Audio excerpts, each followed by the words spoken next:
The radio crackled with static and something worse, silence where there should have been voices. General Cross stood in the mobile command center, staring at the topographical display as red icons blinked out one by one. 12 minutes ago, Bravo Company had been advancing through the Kandari Valley. Now they were ghosts. The enemy had moved faster than intelligence predicted, encircling the convoy with precision that spoke of weeks of planning. Anti-aircraft emplacements lined the ridges. Mortars walked closer with each passing second. The general's jaw tightened as he listened to the last transmission, a young lieutenant's voice, steady despite the chaos, reporting they were pinned down in a dried riverbed with no cover and casualties mounting. Then nothing. The command staff exchanged glances. Air support had been grounded due to weather. Apache gunships sat idle on the tarmac 200 miles away, rotors motionless under heavy cloud cover. Fast movers were engaged in operations further north. The valley was a death trap and the clock was bleeding out. Cross reached for the radio, already composing the words "No commander wants to speak," when a voice cut through the static. It was calm, almost conversational, with a slight drawl that didn't match the urgency of the moment. Wildfire Actual, this is Banshee 6-1. I'm 15 minutes out with a full combat load. Advise current situation. The operations officer looked up sharply. Sir, we don't have anyone airborne in that sector. Cross grabbed the handset. Banshee 6-1, authenticate. A brief pause. Authentication Tango Whiskey 7. I've got eyes on the smoke from here, Wildfire. Those boys need help and I'm the only asset in range. What's the play? The general's eyes narrowed. Tango Whiskey 7 was valid, current, and cleared for this frequency. But the call sign wasn't on today's flight roster. He pulled up the duty log, scrolling quickly. Then he saw it. A single A-10 Thunderbolt II had launched from Forward Operating Base Crandall 90 minutes ago for a routine patrol. The pilot's name made him pause. Captain Merrick Thorne. The operations officer leaned closer, reading over his shoulder, and his expression shifted. Sir, that's... Cross nodded slowly. I know who it is. The room went quiet. Everyone in theater knew the name, though few had seen her fly in the past 8 months. The stories circulated in the chow halls and ready rooms, whispered with a mixture of skepticism and something darker. Some called her washed up. Others said she'd lost her edge after the incident in Helmand. Command had kept her on light duties, flying circles over empty desert, filing reports that nobody read. Now she was volunteering to fly into a valley that had just swallowed an entire company. The general pressed the transmit button. Banshee 6-1, you are not cleared for combat operations in that sector. Weather is deteriorating and enemy air defense is active. Return to base. Static hissed for 3 seconds. Then her voice came back, unchanged in tone but carrying an edge that made the hair on his neck stand up. Wildfire Actual, with respect, those Marines don't have time for me to return to base. I can see the valley mouth from here. I've got the fuel and I've got the ordnance. If you want to pull my wings after, that's your call. But right now I'm the only chance they have. Cross looked at the screen. Red icons surrounded the blue marker representing Bravo Company. The enemy was tightening the noose. In 10 minutes, maybe less, it would be over. He thought of the lieutenant's last words, thought of the mothers and fathers who would receive folded flags, thought of the investigation that would follow if he authorized this. Then he thought of the alternative. He closed his eyes briefly, made his decision, and spoke into the radio. Banshee 6-1, you are cleared hot. God help us both. The A-10 was already turning south, dropping altitude as it knifed through the cloud layer. Inside the cockpit, Captain Merrick Thorne adjusted her grip on the stick and felt the familiar weight of the aircraft respond to her touch. The Warthog was ugly, blunt, and older than most of the Marines she was about to save, but it flew like an extension of her will. She loved it the way some people loved God, completely, without question. The clouds broke apart beneath her, revealing the valley in sharp relief. Smoke rose in black columns from burning vehicles. Tracer fire arced across the riverbed in glowing lines. She could see the enemy positions clearly now, dug into the hillsides, perfectly placed to kill anything that tried to escape. Her hands moved across the controls with practiced efficiency, arming the GAU-8 Avenger cannon and selecting her first target. The Warthog shuddered slightly as she pushed the throttles forward. Thorne keyed her radio. "Bravo 6, this is Banshee 6-1. I'm inbound from the northwest. Pop smoke on your position and get everyone's heads down." A different voice this time, young and raw with relief. "Banshee Bravo 6, we're popping green smoke now. Enemy positions are on the ridgeline east and south. We've got wounded and we're almost out of ammo." She spotted the green smoke curling up from the riverbed, a tiny beacon of hope in the chaos. "Copy that Bravo 6, stay low, I'm coming in hot." The A-10 dropped like a stone, wings level, nose pointed at the eastern ridge where muzzle flashes sparkled like deadly stars. Thorne's breathing slowed, her focus narrowing to the fundamentals: airspeed, angle, target. The enemy gunners saw her coming and adjusted their aim.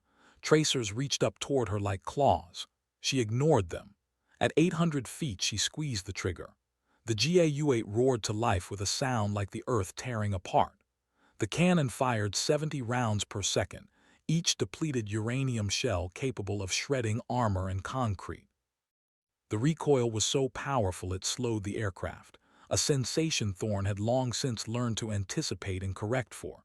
She walked the fire across the ridgeline, watching dirt and rock explode in fountains as the shells found their marks. Enemy positions vanished in clouds of dust and debris. She pulled up hard, banking right to line up her next pass. The radio erupted with voices. "Holy shit, she's actually doing it. Banshee, you just saved our asses. We've got movement on the south ridge now, multiple vehicles." Thorne's eyes flicked to the display. 3 technical trucks mounting heavy machine guns were racing along the valley floor, trying to flank the pinned Marines. She armed a pair of AGM-65 Mavericks and locked onto the lead vehicle. "Bravo 6, keep your heads down. Missiles away." The Mavericks dropped from the wings, their rocket motors igniting as they streaked toward the targets. The first truck exploded in a ball of orange flame. The second swerved wildly and flipped, spilling gunners onto the sand. The third tried to reverse, but caught the second missile directly in the engine block. Back in the command center, General Cross watched the drone feed in stunned silence. The operations officer stood frozen, mouth slightly open. On screen, the A-10 carved through the valley like a surgeon's blade, methodical and merciless. Every pass brought more devastation to the enemy positions. The Warthog took hits. They could see the tracers connecting with the fuselage, but it kept flying, kept fighting. "Sir," the operations officer whispered, "she's going to get herself killed." Cross didn't look away from the screen. "No, she's going to get them out." Thorne lined up her 4th gun run, this time targeting a mortar position dug into the hillside. She could feel the aircraft responding sluggishly now, could hear a rhythmic thumping that meant something important had been damaged. Warning lights blinked on the instrument panel. She ignored them all. The mortar crew saw her coming and scattered, but too late. The cannon spoke again, silencing their position in a hail of 30-millimeter death. She pulled up, her vision graying at the edges from the G-forces, and keyed the radio.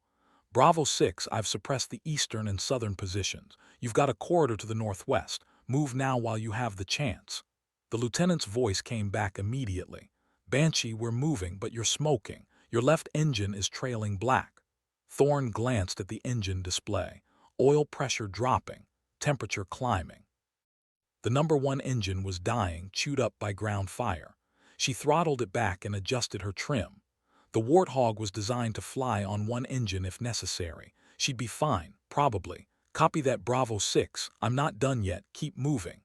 She circled high, watching the Marines extract themselves from the riverbed. They moved in disciplined bounds, covering each other, dragging their wounded. Good soldiers doing what good soldiers do. Below, the enemy regrouped, attempting to cut off the escape route. Thorne smiled without humor and nosed the aircraft down again. The 5th pass was the hardest. The remaining engine was overheating. The controls felt loose, and she'd burned through most of her ammunition. But there was still 1 cluster of enemy fighters blocking the Marines' path, a heavy machine gun nest with interlocking fields of fire. If that position wasn't neutralized, the extraction would fail.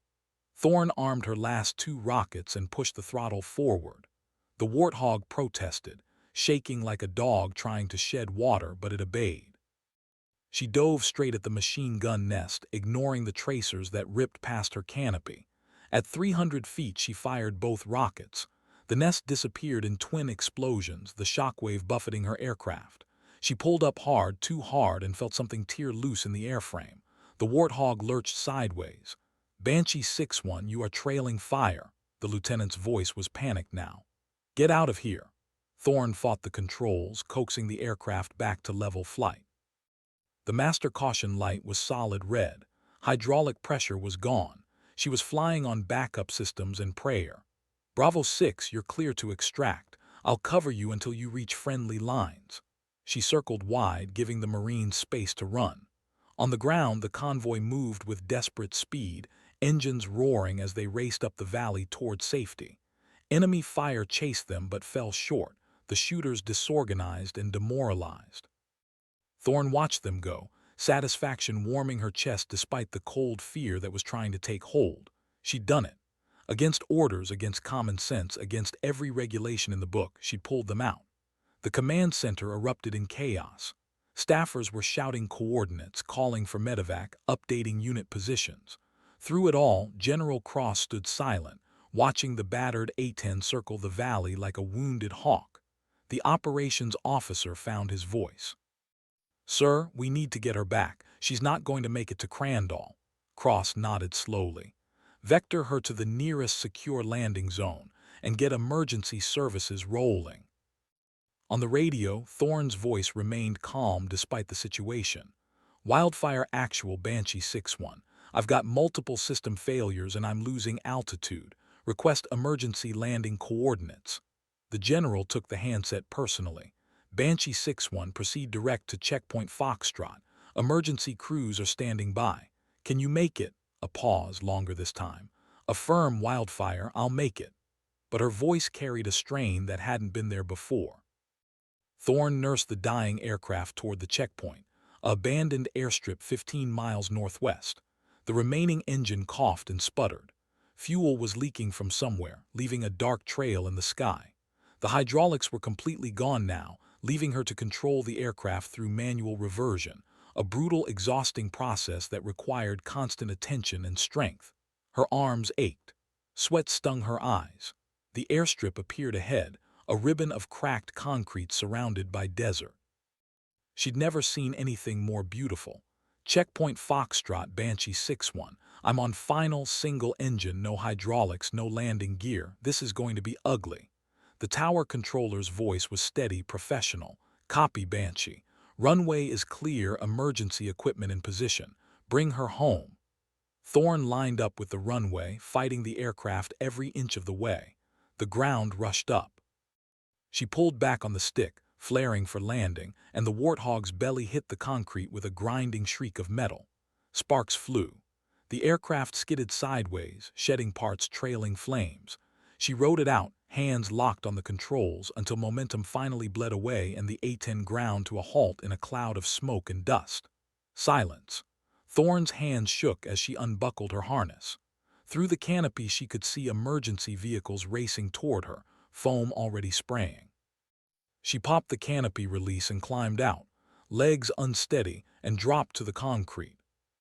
The emergency crews swarmed the aircraft, extinguishing the remaining fires. A paramedic tried to check her over, but she waved him off. "I'm fine. Check on Bravo Company. They've got wounded." The paramedic nodded and spoke into his radio.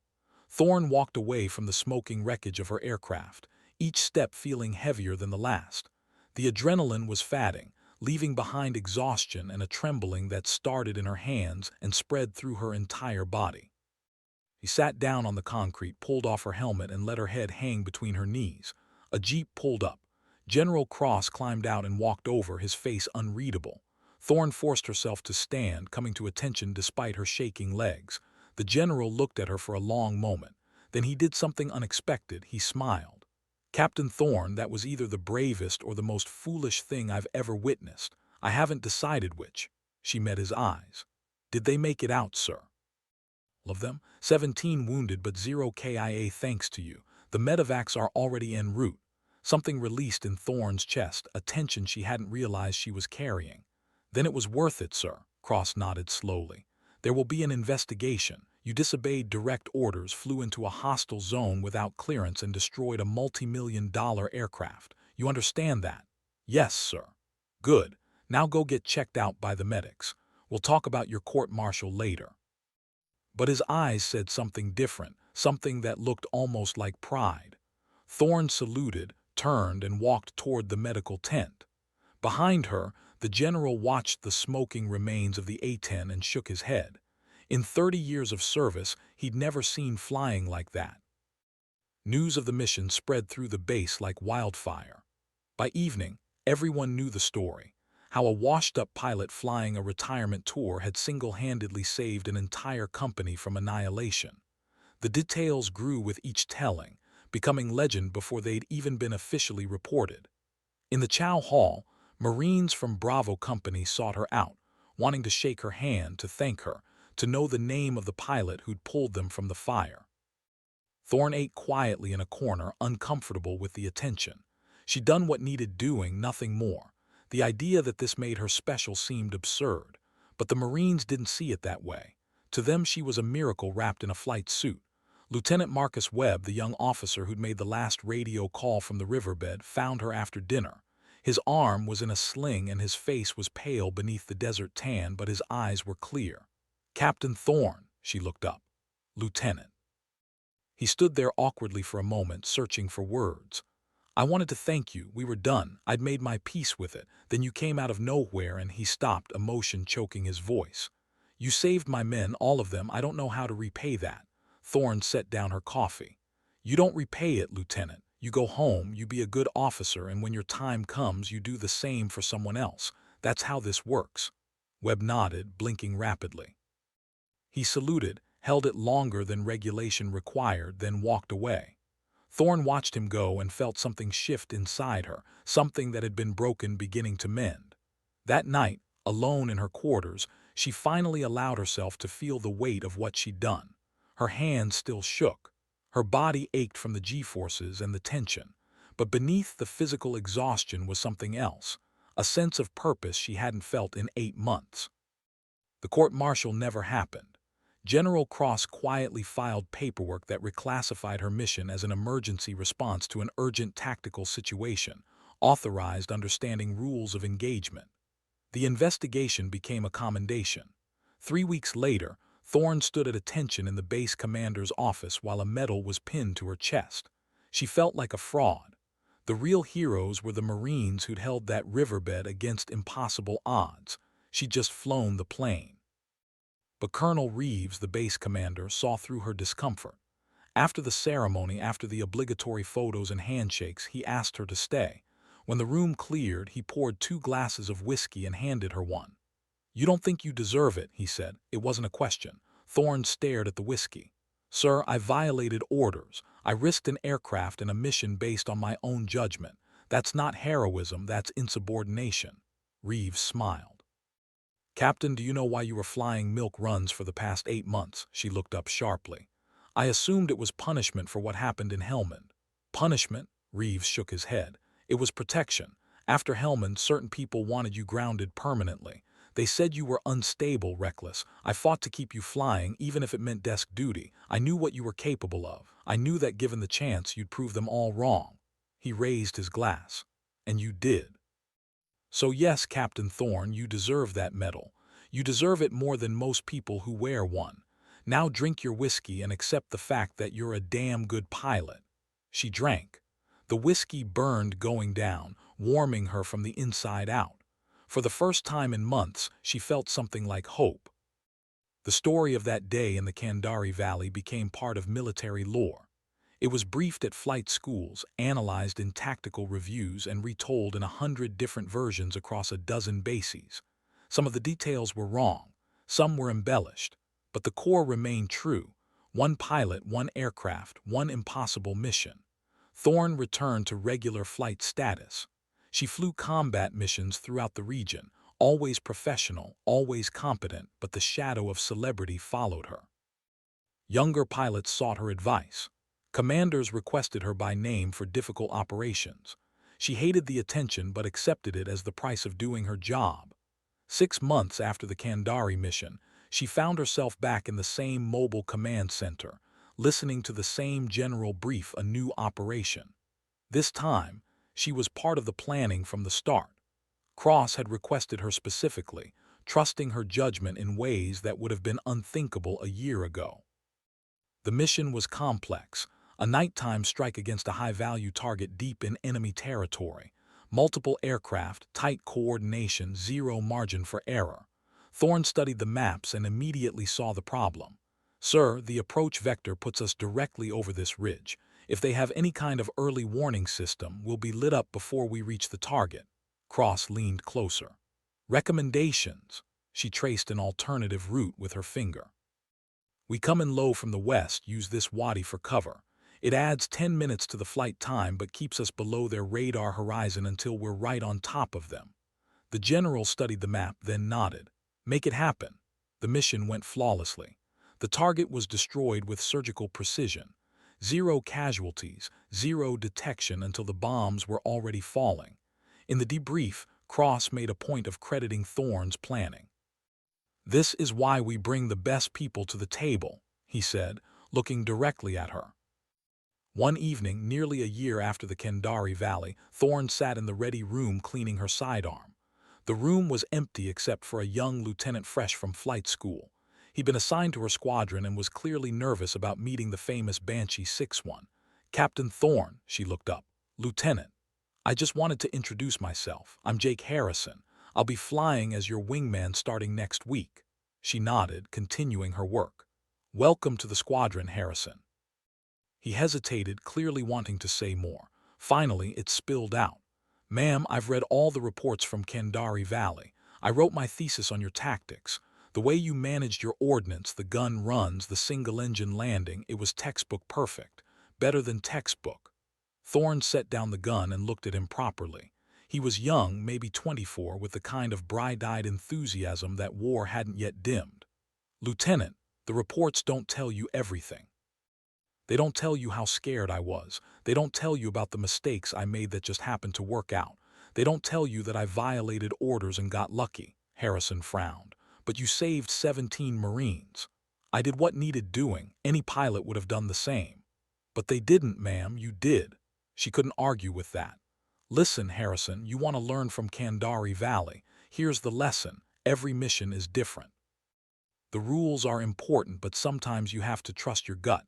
The trick is knowing when. That only comes with experience." He nodded, absorbing this. "How do I get that experience?" Thorne smiled. "You fly, you pay attention. You learn from every mission, especially the ones that scare you. And you never ever get comfortable. Comfortable pilots are dead pilots." "Yes, ma'am." He saluted and left.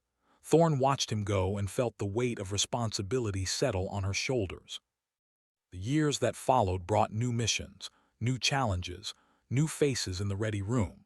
Thorne flew with precision and professionalism, building a reputation that transcended the single day in Kandari Valley. She became known not just as a hero but as a teacher, a mentor, someone who genuinely cared about bringing the next generation of pilots up to standard. Lieutenant Harrison proved to be a natural. Under her guidance, he developed into a skilled aviator with good instincts and better judgment. Others followed, a succession of young pilots who learned at her side, absorbed her lessons, and carried them forward into their own careers. Thorne never married. Her life was the aircraft, the mission, the endless cycle of briefings and debriefings and flights that blurred together into a continuous narrative of service. Some people found this sad. She found it fulfilling. At age 41, she was promoted to major. At 45, lieutenant colonel. Each promotion came with more responsibility, more desk work, less time in the cockpit. She accepted this with quiet grace, understanding that her role was evolving. But she never completely left flying behind. At least twice a month, she'd sign out an aircraft and take to the sky alone, just her and the machine, reaffirming the bond that defined her existence. During one of these solo flights, cruising at 15,000 feet over the same desert where she'd once fought for her life, Thorne reflected on the strange arc of her career. From academy washout concerns to decorated hero to leadership role, none of it had been planned. Life had simply happened, one decision at a time, each choice leading inexorably to the next. The radio crackled. Any aircraft this frequency, this is Paladin 4-2. We have an emergency situation developing at Grid November Victor 7-3. Multiple casualties, urgent medevac required, but we're taking fire and can't extract. Thorne's hand moved to the transmit button before her brain had fully processed the words. Paladin 4-2, this is Falcon 1-6. I'm approximately 20 miles north of your position. What's your situation? The voice that came back was strained. Falcon, we're a Marine recon team pinned down by insurgent forces. We've got 3 urgent surgical, and we can't get the birds in because of ground fire. We need someone to suppress these positions or we're going to lose people. Thorne checked her armament display. She was flying unarmed. This was supposed to be a simple navigation exercise. But she had eyes, she had radios, and she had 3 decades of experience. Paladin 4-2, I'm coming to you. Be advised I'm unarmed, but I can coordinate fire support and provide overwatch. Pop smoke on your position. Roger, Falcon. Popping purple smoke now. Thorne pushed the throttles forward and dropped altitude, the aircraft responding with the familiar surge of power that never got old. She spotted the purple smoke rising from a rocky outcropping surrounded by scrub terrain. Enemy positions were visible as muzzle flashes in the low ground around the recon team. She keyed the guard frequency, broadcasting to any coalition aircraft in range. Any strike aircraft this frequency. This is Falcon 1-6 with emergency tasking. I have troops in contact at Grid November Victor 7-3. Require immediate air support. 2 voices responded simultaneously, both F-16 pilots from different squadrons. Within minutes, Thorne had coordinated a strike package, talking the fast movers onto target with calm precision. The jets came in low and fast, dropping ordnance that silenced the enemy positions in thunderous explosions. The medevac helicopters arrived 10 minutes later, extracted the wounded, and disappeared into the afternoon haze. Mission complete. Thorne climbed back to altitude and resumed her original flight path, but her mind was elsewhere. That night the recon team commander called her personally. "Ma'am, I wanted to thank you. The corpsman said we had maybe 15 minutes before we lost those Marines. You saved their lives." Thorne recognized the tone, the same gratitude she'd heard from Lieutenant Webb all those years ago. "Just doing my job, Captain. It was more than that. You could have stayed clear, called it in, let someone else handle it, but you came yourself. That means something." After he hung up, Thorne sat in the darkness of her quarters and wondered if this would ever stop, if there would ever be a day when someone didn't need saving, when the radio stayed silent, when she could simply be a pilot instead of a symbol. But she knew the answer. As long as she wore the uniform, as long as she could still fly, there would always be another mission, another crisis, another voice on the radio calling for help. And she would always answer, because that's what pilots do. At 51, Colonel Thorne took command of the entire air wing. It was a desk job mostly, managing logistics and personnel and the endless bureaucracy that kept the military machine functioning. She hated it, but she was good at it, applying the same methodical precision to paperwork that she'd once applied to combat missions. Her pilots respected her because she'd been where they were. She knew the fear, the exhaustion, the weight of responsibility. When she told them to fly through hell, they trusted she wouldn't send them anywhere she hadn't already been. The younger officers called her the old lady, though never to her face. She heard it anyway and found it amusing. Old she might be, but she could still outfly most of them when she bothered to try. She proved this during an unannounced inspection flight when a cocky captain made a disparaging comment about geriatric pilots who should retire. Thorne challenged him to a dogfight exercise, simulated of course, but no less intense for it. She flew with the cold efficiency of someone who'd forgotten more about air combat than he'd ever learn, maneuvering him into a perfect kill position within 3 minutes. When they landed, she made him buy drinks for the entire squadron. The story spread. The mockery stopped. At 54, she received orders to return stateside for a staff position at the Pentagon. It felt like exile. She'd spent her entire adult life in the desert, in the mountains, in the places where the fighting happened. Washington was a different world, one of politics and posturing that held no appeal. But orders were orders. She packed her life into 3 boxes and flew home. The Pentagon was everything she'd feared: sterile, bureaucratic, disconnected from the reality of combat operations. She sat in meetings where people who'd never heard a shot fired in anger made decisions that would determine whether soldiers lived or died.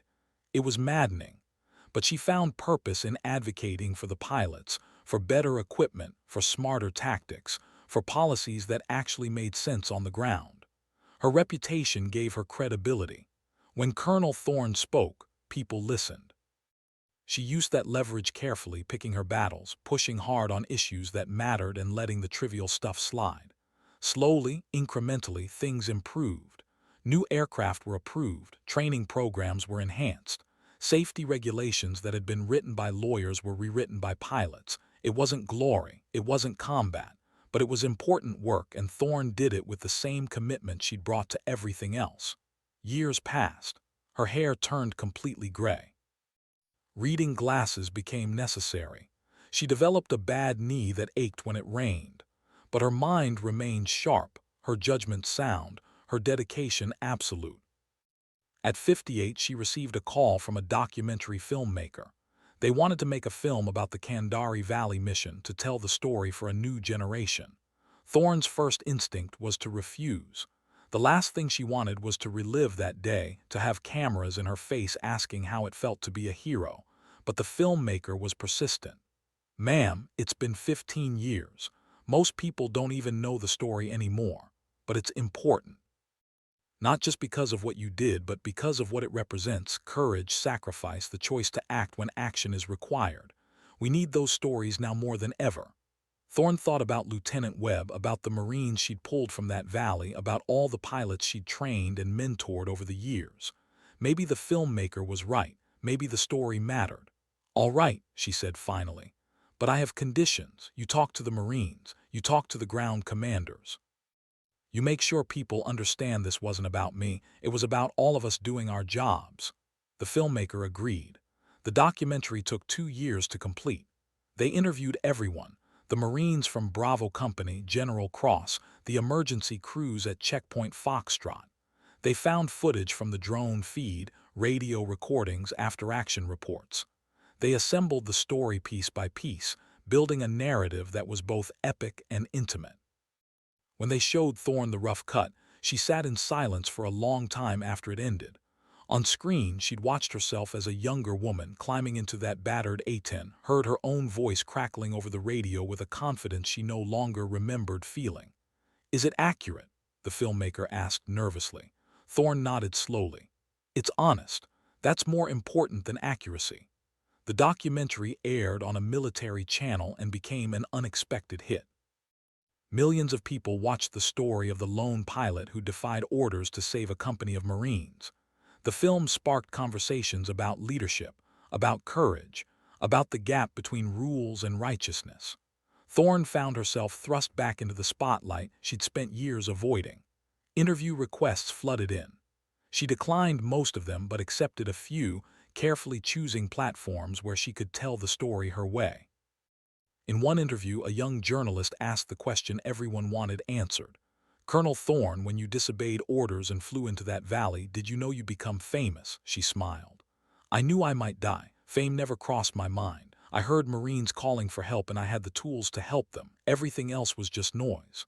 "But weren't you afraid?" "Terrified. But fear doesn't mean you don't act. It means you act despite being afraid. That's what courage actually is."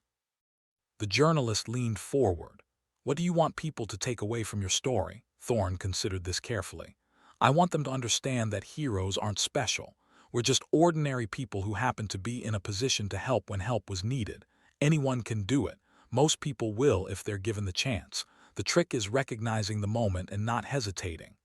The interview went viral. Her words were quoted, memed, shared across social media. Young people who'd never heard of the A-10 Warthog or the Kandari Valley suddenly knew the story. Flight school applications increased. The Air Force reported a surge in female applicants, specifically citing Thorne as inspiration. She found this both flattering and uncomfortable. At 60, Colonel Thorne retired from active duty. The ceremony was formal, attended by generals and dignitaries, and a surprising number of the pilots she'd trained over the years. They presented her with the traditional gifts: a flag, a plaque, a shadow box containing her medals and wings. She accepted them with quiet grace, gave a short speech thanking everyone who'd served alongside her, and walked out of the military for the last time. Civilian life was strange. She'd spent 4 decades in uniform, and suddenly she was just another person. No morning formation, no mission briefings, no aircraft waiting on the tarmac. The silence was deafening.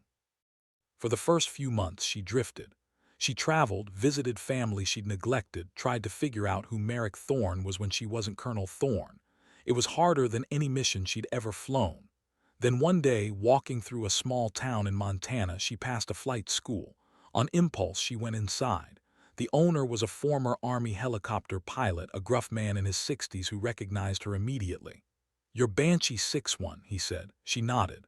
"I am, or I was. Now I'm just Merrick." He studied her for a moment. "You looking for work?" "I don't know, maybe. What do you need?" He gestured at the hangar.